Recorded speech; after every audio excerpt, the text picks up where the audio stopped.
Hello everyone. Kamusta kayo dyan? Welcome back to latest of Project Pilipinas #RM. Wala yung isang R. Kami naman Hello, isa, kamusta?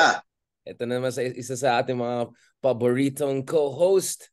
Itong vlogger extraordinaire, and as I always say, isa sa mga pinakamalaking inspiration natin sa ating vlogging career. So thank you so much again, Mark, for joining us in our own program. Kamusta mga ka-Project Pilipinas? Yeah. RM muna tayo ngayon. RM. Nag-rebranding na lang tayo. Gusto ng tao itong mga collabs. Pansin mo, Mark? Parang ganda ng mga feedbacks. Pansin ko. Ito. So, Sir Mark, ano po ang latest dyan muna sa Itbulaga? Ito munang pag-usapan natin. There's so much to discuss. SMNI, Endgame, Duterte versus De Lima. Duterte versus De 5 2.0. Pero bago lahat mga yan, Mark, Ano muna? Itbulaga. Marites muna, showbiz muna. Oo, Marites na legit Marites. Oy, big time yan. Legally speaking, malaking issue yan kasi may mga kilala tayo na involved sa issue na yan before. So they saw, kahit hindi na sila directly involved ngayon, they were super happy about, or not necessarily super happy, basta they said big development yan. For the sake of yung mga hindi update, dun sa mga back and forth between itong mga noontime giants, what was the case and how was it resolved and paano ito tugma sa expectation mo at anong implication nito? Yon. So, nung Tuesday, tama ba? Ano ba ngayon? Tama. Nung Tuesday, lumabas yung decision coming from the IPO. Okay? Kasi the whole time, ang attention ng tao nandoon sa Marikina court case. Yung sa Marikina kasi, that is for the copyright. Okay? Yung sa IPO is for the trademark.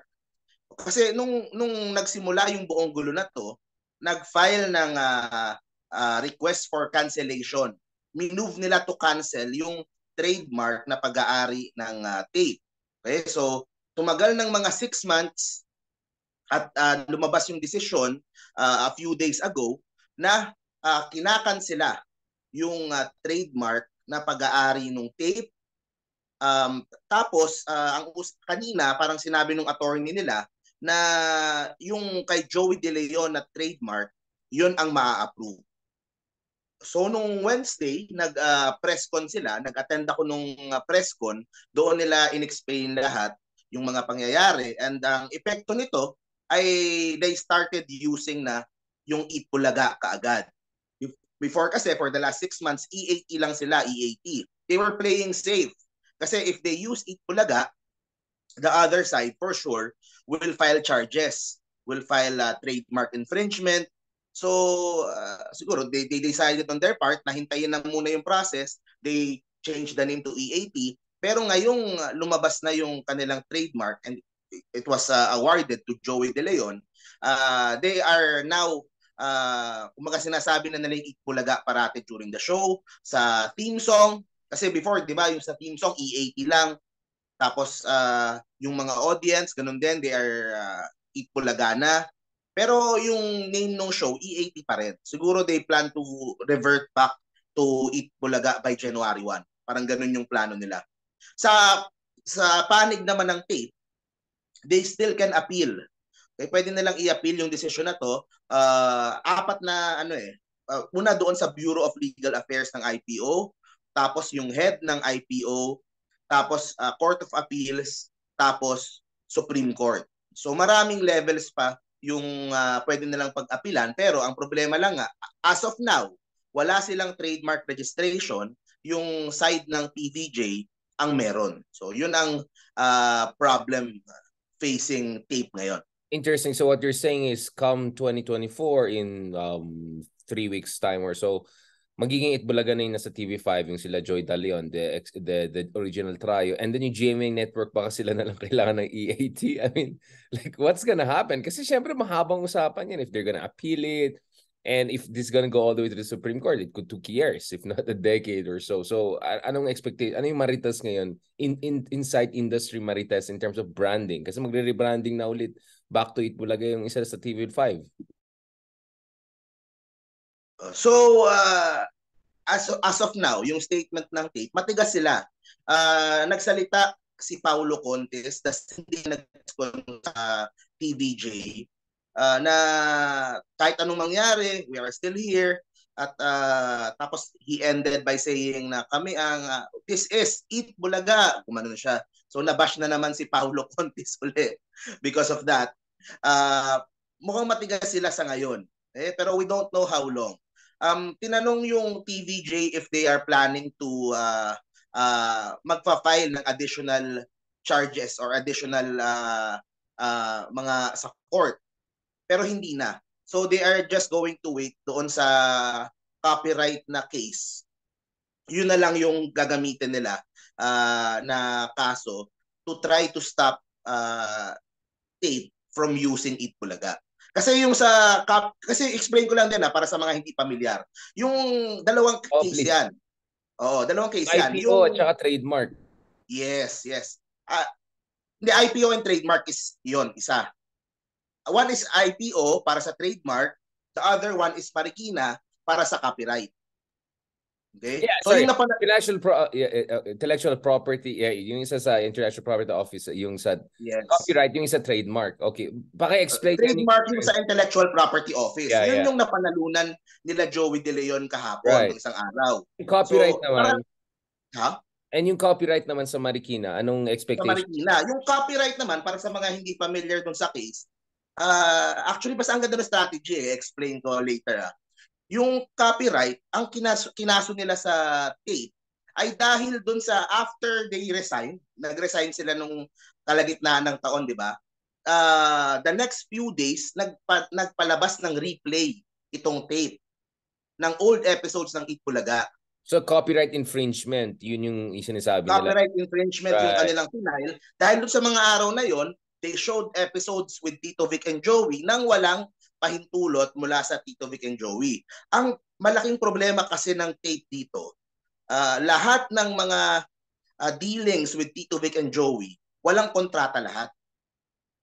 So for the last 44 years, walang kontrata, everything was a handshake. And everything was all right for the last 44 years. Hindi ko alam yun Totally verbal agreement lahat. Verbal agreement lahat. The biggest entertainment show in the country, grabe. This is crazy, bro. Oo, siguro yung sa mga bago na. Pero pagdating kay Tito, kay Vic and Joey, lahat is verbal. So kung maayos lang sana yung papers nila, 'di ba? Baka na turn over sa kanila ni Joey yung trademark, and kasi usually ganoon 'di ba? Kapag magpo-produce ako ng show, gusto ko sa akin yung trademark. Ito turn over mo sa akin. So, yun nakalagay yun sa kontrata. Kaso wala Wala silang kahit anong contract for the last 44 years. So, kaya kumampi yung IPO kay Joey De Leon. Pero balik tayo sa copyright. So, they are suing for damages worth 21 million. Okay, dahil doon sa first suit na yon. Pero sa akin kasi, hindi yun yung main goal talaga nila Kasi pag pera, this is not about money. Kaya nila yun, 21 million peanuts yan sa kanila. Yeah. 21 million, Ang nakakabit doon sa copyright case ay yung injunction. They also filed injunction na habang tumatakbo yung mga hearings, na the other side cannot use Eat Bulaga as a title for their show. So, ngayong lumabas na yung trademark sa kanila, baka yun na lang, hintayin na lang nilang lumabas yung injunction para yung court na, yung magpipilit kay tape na palitan yung pangalan. Pero either way, yung TVJ ngayon, they can just wait naman. Kasi either way naman, ang tingin ng tao, sila yung Eat Bulaga. Ang tingin ng batas, sila yung Eat Bulaga. So even if the other side uses Eat Bulaga, bahala kayo dyan. Basta kami, recognize kami ng tao, recognize kami ng IPO, okay na kami. So parang ganun yung lumalabas ngayon pagdating dito sa awayan nila. Right. So the way it looks like it, I mean, if I were to say, for me, the bigger one is really yung trademark issue. Kasi the copyright one is just punitive, for alleged infringement and copyright. And 21 million is peanuts given how big this business is. But actually, I didn't know. Ngayon ko lang nalaman, bro, na this was verbal agreement. Decade to decade, ganun ka level ng closest. Hindi ba nila na-anticipate na one day baka maging anak na yung kausap, kapatid na yung, you know what I'm saying? Like, this is parang... Kasi no one expected the show to last for 44 years. Kasi wala namang tumatagal na 30th year, medyo nag-isip sila, diba? That's why tape, that's why nag-file yung tape ng trademark 2013. Okay? Ang sinasabi ng TVJ na you filed behind our backs without us knowing. So yun yung sinasabi nila. It was done in bad faith. Paano So nila maipafile yung trademark? corporate betrayal Parang gano'n. How can they file that when they do not own that? They do not own the trademark. May mga nag-aaway na lawyers dito. Okay? Kasi merong mga lawyers na nagsasabi na pagdating daw sa trademark, dapat daw first to file. Kung ikaw yung nag-first to file, you should own the trademark. Pero meron na mga nagsasabi at yung sinabi din sa decision ng IPO, it doesn't mean na first ka nag-file na ikaw na yung may-ari. Automatic papunta sa iyo. Yeah, you have to establish na talaga. You have to establish that you created the trademark. Yung intellectual contribution. Yeah, sila Joey De Leon, na-establish nila yon. Nakwento niya yung buong storya. The Name It Bulaga, doon niya naisip sa kitchen ni Tito Soto, and kinuwento niya yung storya, bakit It, bakit Bulaga. So meron siyang mahabang story ang ganun. Ang sinasabi dun sa desisyon ng IPO, tape, hindi nila na dispute or hindi nila na kontra yung storya to prove otherwise. Kasi kung hindi mo mapatunayan, nasa iyo yung, ikaw yung gumawa ng trademark, kailangan magpakita ng papeles na merong transfer sa'yo. So yun ang pinagkaiba na yung mga current example, ABS-CBN, lahat ng shows nila kompleto sa kontrata, kompleto. So they make sure that they own all the IP. Diba? Sa ngayon, maayos na lahat yung mga papeles, ABS, GMA, TV5. So unlike nung 1979, nung una silang nagkasama-sama, wala lahat, wala yung mga ganun. Hindi nila naisip. At yun na nga yung naging problema ngayon. Yun ang nangyari pa, yung tape, na late sila ng pag-file ng sagot. Okay? Kasi yung kay Joey De Leon, tumatakbo yung kanyang registration. They were given 30 days to dispute, to appeal yung kanyang or kontrahen yung kanyang kanyang registration. They filed, I think, 4 days after. They were citing parang may mga technical stuff kung bakit na-late. Pero na-late pa rin. So hindi natanggap yung kanilang sinubmit na rason or pagkontra doon sa sinabi ni Joey. And ito yung sinasabi ko, I think yan yung brilliance ng naging strategy ng TVJ for the last 6 months. Lahat ng atensyon ay nandoon sa Marikina for the copyright case. Yes. In fact, August, I remember this very Napoleonic move yan. Medyo Napoleonic maneuver. Oo, nung August in-interview namin si Tito Soto. And this was the time na na-renew for 10 years yung trademark ng tape. Kasi 2013 eh. So nagpaso nung 2023 June, na-renew nila, lumabas. So they were celebrating na. Tito Soto said this during the interview. Sabi niya, sa kanila na yung trademark, basta sa amin yung copyright. He said that, and ako, tataka, why would they say that? Why would they give up on the trademark? Yun yung iniisip ko. Hindi ko sinasabi at that time, pero takang-taka talaga ako. Yun pala, the whole time, habang sinasabi niya yun, yung lawyers were working on the IPO and the trademark. And kasi yun kapag napanalo mo yung trademark, tapos na yung boxing.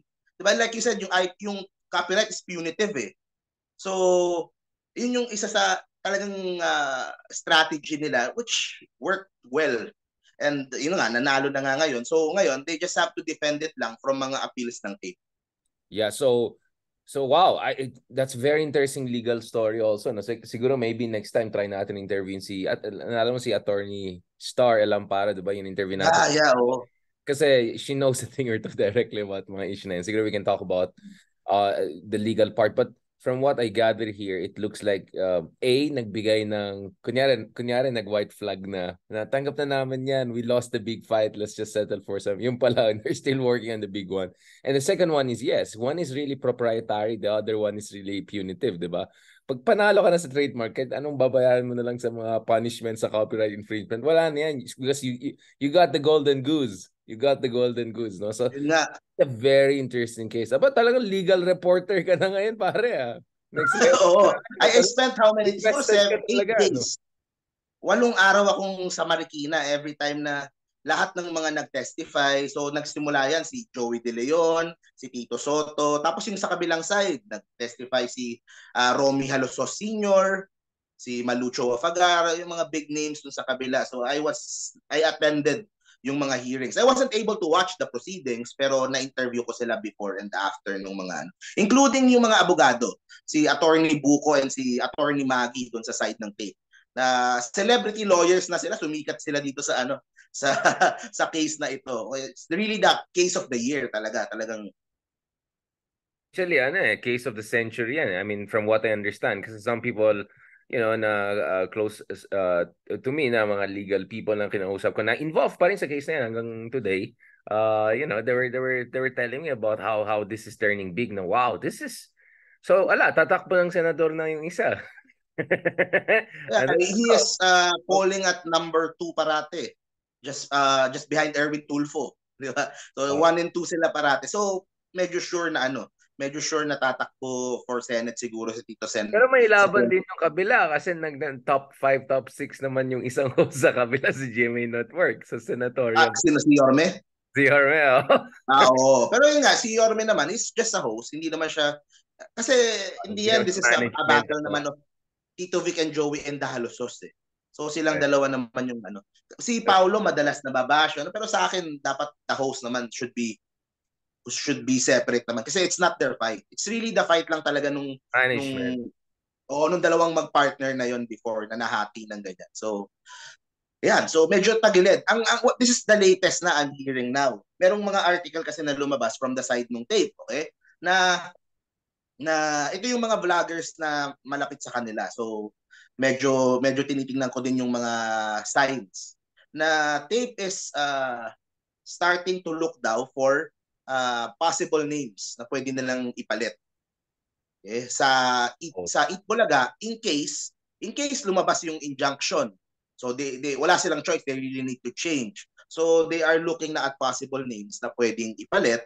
And at the same time, they have informed their advertisers daw, according dun sa article, na of the possible name change. And the advertisers all agreed.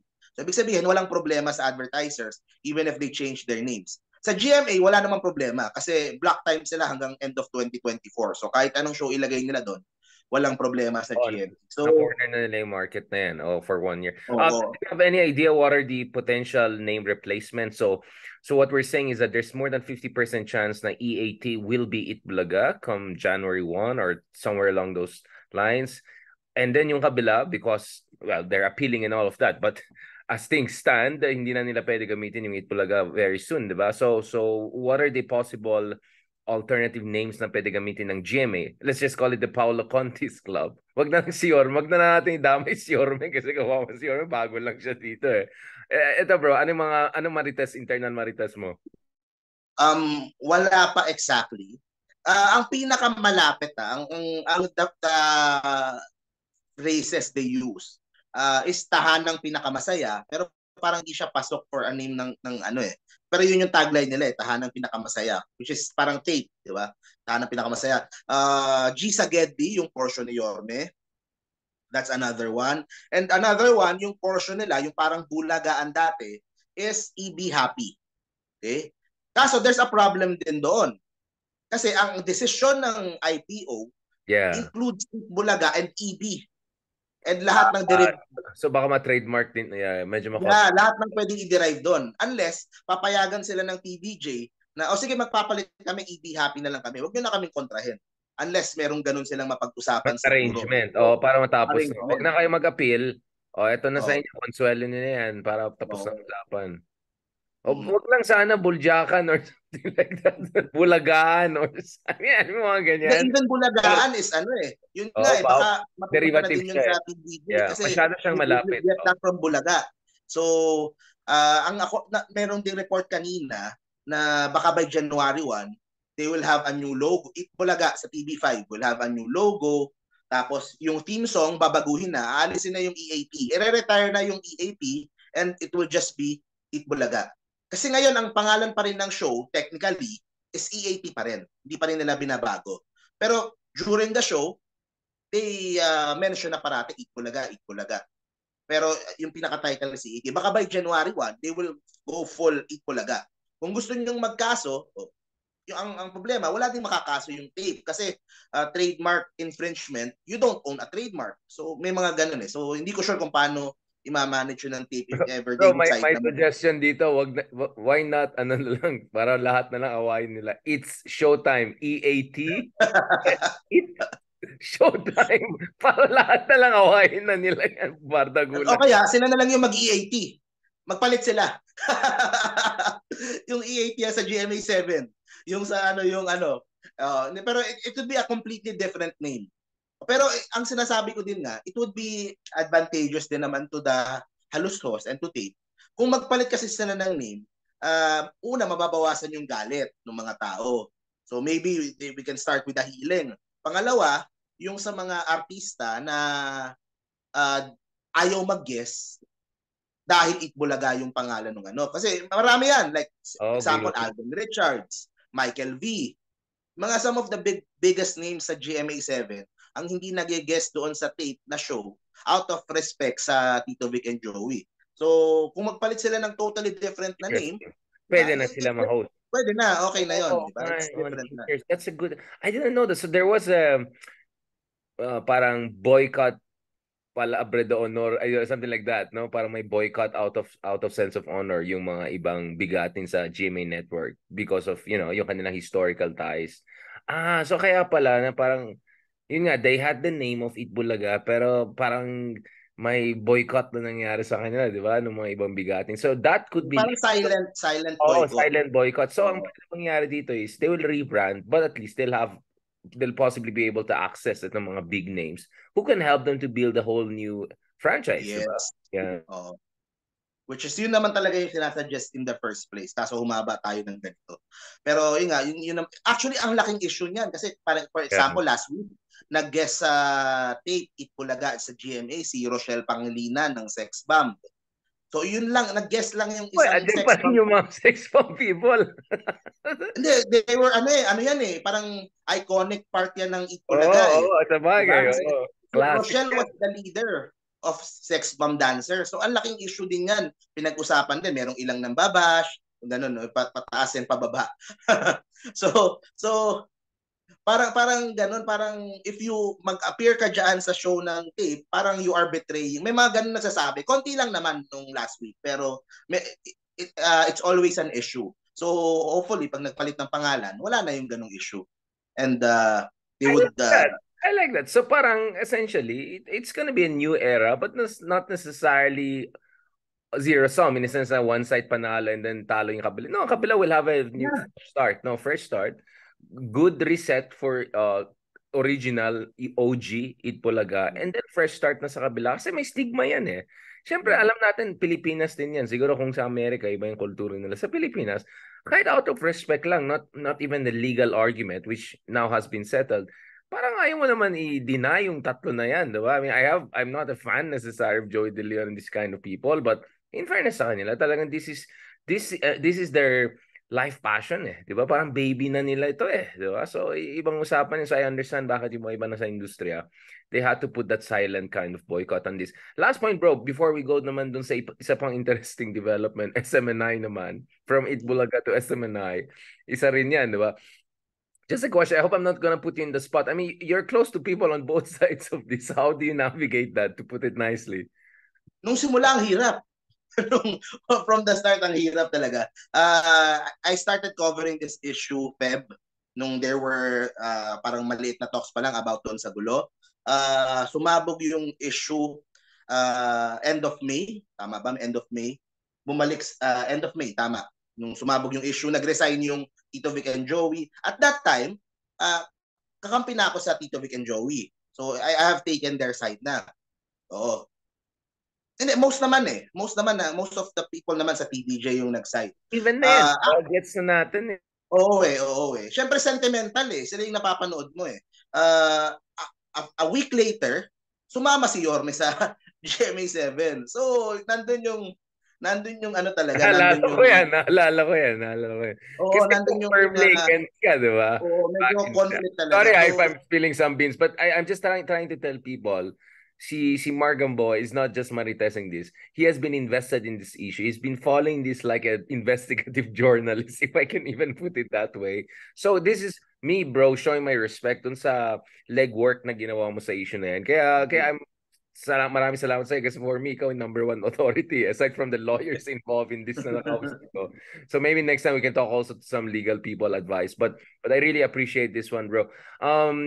Any... Yan, tapusin ko lang. So ang ginawa ko na lang, hiniwalay ko na lang. Kapag politics, isko pa rin ako. Kapag noontime show, TVJ. So, ganun ko na lang. Merong mga ibang nagagalit, merong mga ibang di makaintindi, pero understandable na yun. Para clear lang. Kasi either way, mukha akong balimbing eh. Kasi if I was with TVJ, tapos Yorme joined in, sasama ako kay Yorme, mukha akong balimbing. If I don't support Yorme doon, nagstay ako with TVJ. Diba? So, doon na lang sa pinaniniwalaan ko. And yun naman, what I say naman dito sa TVJ is yung personal na belief ko doon sa what is happening doon sa... In fairness, bro, I mean, I could see your personal conviction on this issue, no? And the fact that honest and transparent ka also about, you know, potential conflict of feelings, not necessarily interest, but feelings about this. But you never know, bro. You are already friends with 2 upcoming senators in 2025 as things stand. And for sure, I will campaign for both of them sa upcoming elections. If they decide to run or for senator or for local, we can't say eh. So may mga narinig ako. May marites ka na. So na lang natin pag-usapan. Alawang teaser. Sige, bro. Thank you so much. I really enjoyed this one and yun nga. So yeah, I think this sets the tone for another very interesting and in-depth discussion. Thank you very much, Mark Gamboa. Thank you.